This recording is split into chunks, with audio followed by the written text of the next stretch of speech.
Sir Ricky Lim ng Karate Pilipinas sa kanilang Pangulo. Sir, magandang hapon po. Good afternoon. First of all, meron tayo nakatanggap na balita na ang Philippine Karate Team ay maglalaban po at the later of the month sa Southeast Asia Karate Championship. Siguro bagitin nyo lang information about sa participation ng Team Pilipinas dito. By the ang last SEACUP was in Manila. Yes. Pero sa, tama ba, Indonesia o Thailand? Thailand, in Bangkok. Thailand. So ilan ang mga sasali sa grupo? Well, we are sending a big team. No? So from juniors, under 21, cadets, and seniors, papadala kami ng 76 players. Okay. And mostly galing sa grassroots, sa AAK, at sa iba pa mga clubs. Iba-ibang clubs to. Yeah. Nanalo nung Batang Pinoy, tsaka nung national championships namin. Yan sa Tagaytay, syempre. And how's the preparations na for the national team dyan po sa Pasig Dojo nyo? They are training right now. Actually, ito ngayon, linggo, may training sila. Okay. So, tuloy-tuloy yung training nila sa Ultra. Okay, kailan yung alis niyo? Kailan yung mismong tournament din nyo first coming year? And expectations? The tournament will be on the 24th to the 26th of this April. The team is leaving on the 21st for registration and everything, weigh-in.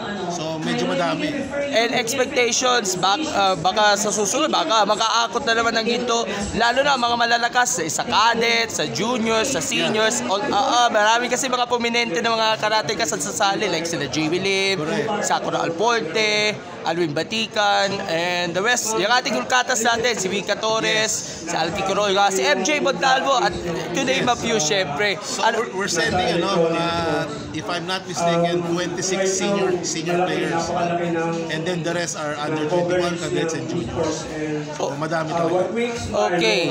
Lastly, bago ako bagitin nga, anong latest na sa ating IMAG, which is happening? Ikaw yung chef de mission na yun. Anong balita with regards sa Team Pilipinas sa IMAG? Well, we have submitted our list of participants, the number of participants pa lang.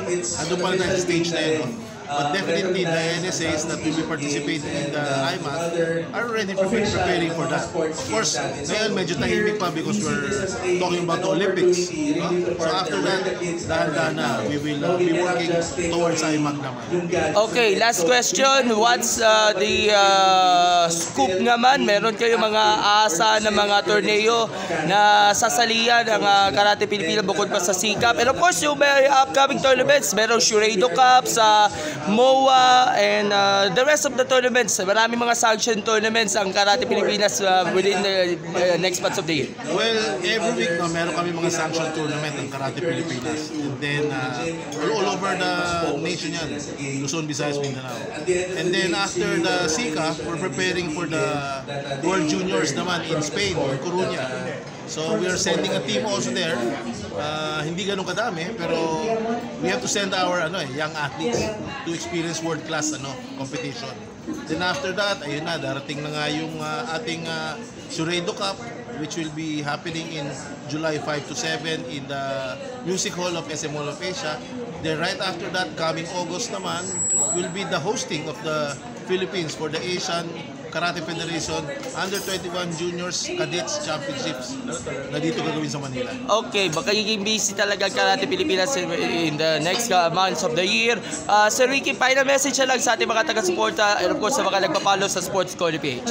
Maraming salamat sa inyong mga suporta at pagdadasal sa ating mga atleta. Tuloy lang po tayo na maniwala sa ating mga players para din sila maging confident sa kanilang mga participating the competitions that will be participating in the future. So sana tuloy lang ating pagtulong, pag-support at pagdadasal sa kanila. Alright. Maraming salamat. Thank you so much, Sir Ricky. Balitaan mo ako at napupuntahan ko yung training mismo sa class. Salamat.